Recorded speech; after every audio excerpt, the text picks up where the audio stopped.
Question बोल रहा है, जरा सवाल गौर से पढ़े, आसान है, कोई मुश्किल नहीं है। During the investigation of an archaeological dig a femur bone was found and used to estimate the height of the person.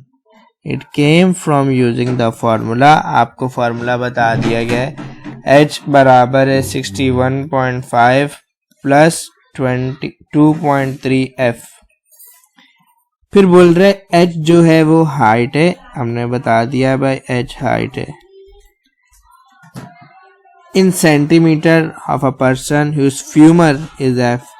Femur उसका क्या है, f होता है। ठीक है, अब आपको सवाल में दो चीजें बता दी हैं, फॉर्मूला बताया है और फिर उसने बता दिया कि भाई ये हाइट क्या होती है और ये, ठीक है।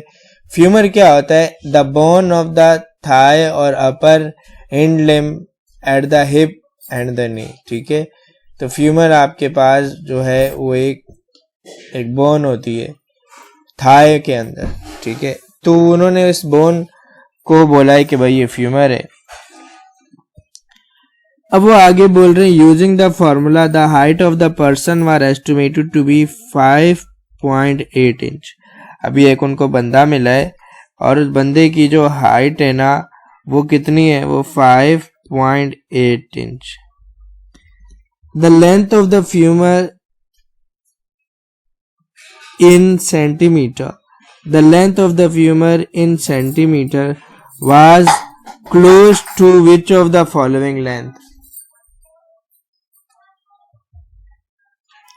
फिर उन्होंने हिंट भी दे दी कि भाई एक जो इंच है ना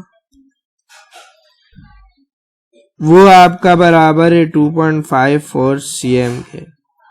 ठीक है, एक इंच किसके बराबर है, 2.54 cm। आपको हाइट कितनी दे दी है, 5 फीट 8 इंच। ठीक है, अच्छा अब एक जो फीट है वो 12 इंच का होता है।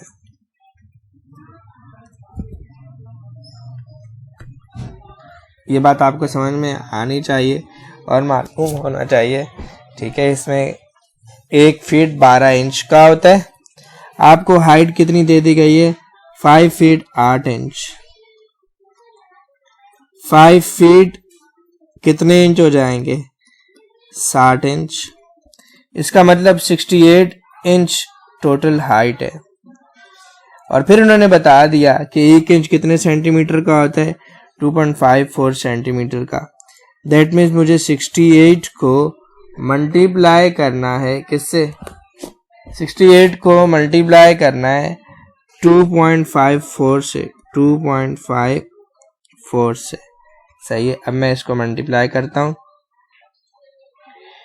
8 4 जा 32, 2 येरा 3 येरा, 8 5 जा 40, 40 में आप 3 ऐड कर दें, 43, 3 येरा 4 येरा, 8 2 जा 16, 16 और 4 20, मल्टीप्लाई 6 4 जा 24, 4 येरा 2 येरा, 6 5 जा 30, 30 और 2 20, 30 और 2 32, 2 येरा 3 येरा, 6 2 जा 12, 12 और 3 15, तो 2 3 और 4 7 2 7 1। तो मेरे पास जो वैल्यू आ रही है दैट विल बी 17272।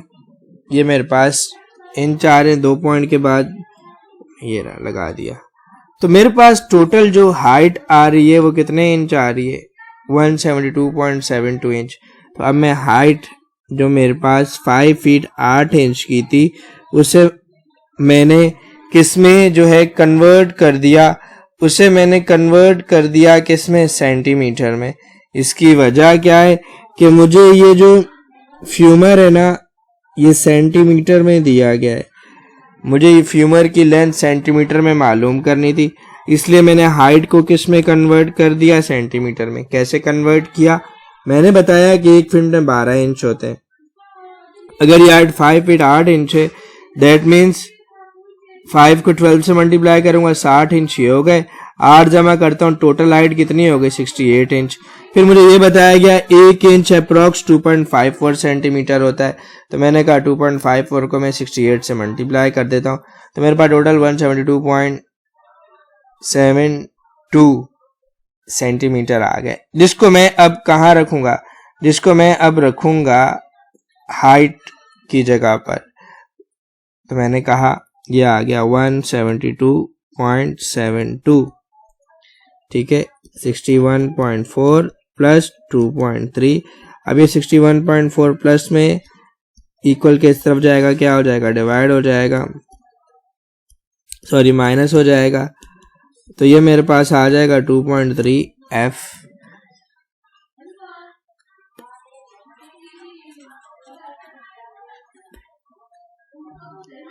फिर 172.72 में से माइनस कर दे अगर हम 61.2, तो मैंने कहा 172.72 माइनस क्या करना है 61.4, ठीक है। तो 2 का 2, 3 का 3.111, तो मेरे पास आ जाएगा 111.32 बराबर है 2.3 F।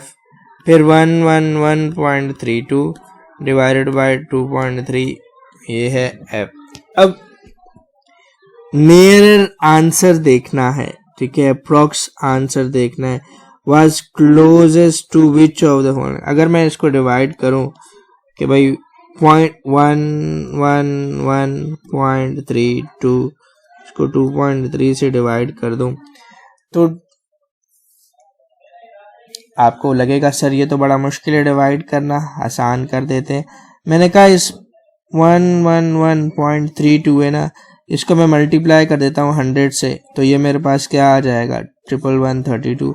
और 2.3 को अगर 100 से मल्टीप्लाई कर देता हूँ तो ये मेरे पास आ जाएगा 23, ठीक है, 230। अगर मैं इस पूरी वैल्यू को 100 से दोनों को मल्टीप्लाई कर दूं मेरे पास क्या आ जाएगा 11132 और नीचे क्या आ जाएगा 230। अब तो ये डिवाइड करना आसान हो गया ना, ठीक है।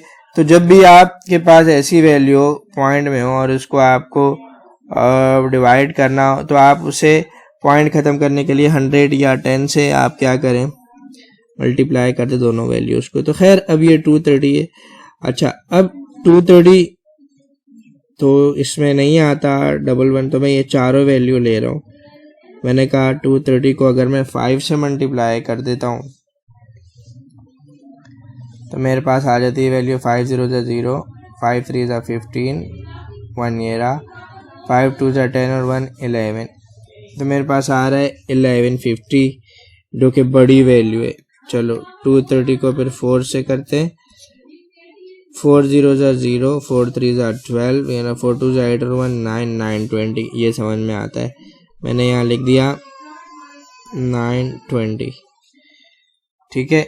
अब 113 है, इसको डिवाइड कर दूं 920 से, तो ये मेरे पास क्या वैल्यू आ जाएगी, ये मैं माइनस कर दूं, तो मैंने कहा 30 माइनस करना है, ठीक है। 3 में से 0 गए 3, 1 में से 2 नहीं जा सकता, लिहाजा ये 1 यहाँ आ गया 1, 11 में से 2 गए 9, इधर रह गया 0, 10 में से 9 जाएंगे 193।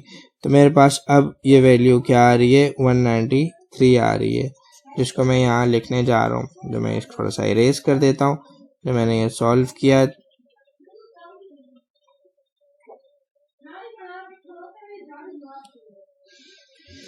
अब मैंने कहा ये मेरे पास आ गया 193, ठीक है। अब आप गौर करो, मैंने इन 4 वैल्यू को लिया है, पीछे मेरे पास क्या रह गया 2 रह गया है, ठीक है। अब मैं इसको पूरा सॉल्व करने के बजाय मैं देखता हूं कि यार मेरे पास एक ऑप्शन है 37.3, दूसरा ऑप्शन है 51 पे 56, सिर्फ एक ऑप्शन ऐसा ही है जिसमें 4 शुरू में आ रहा है, तो ये मेरा राइट आंसर है। पूरा सॉल्व करने की जरूरत नहीं है, सेव टाइम, ठीक है, सेट में सेव टाइम। लेकिन हाँ, अगर मेरे पास यहाँ भी कोई ऐसी वैल्यू होती 41 42, यहाँ होता 49 और यहाँ होता 47, तो डेफिनेटली मैं फिर आगे वाली वैल्यू को सॉल्व करता।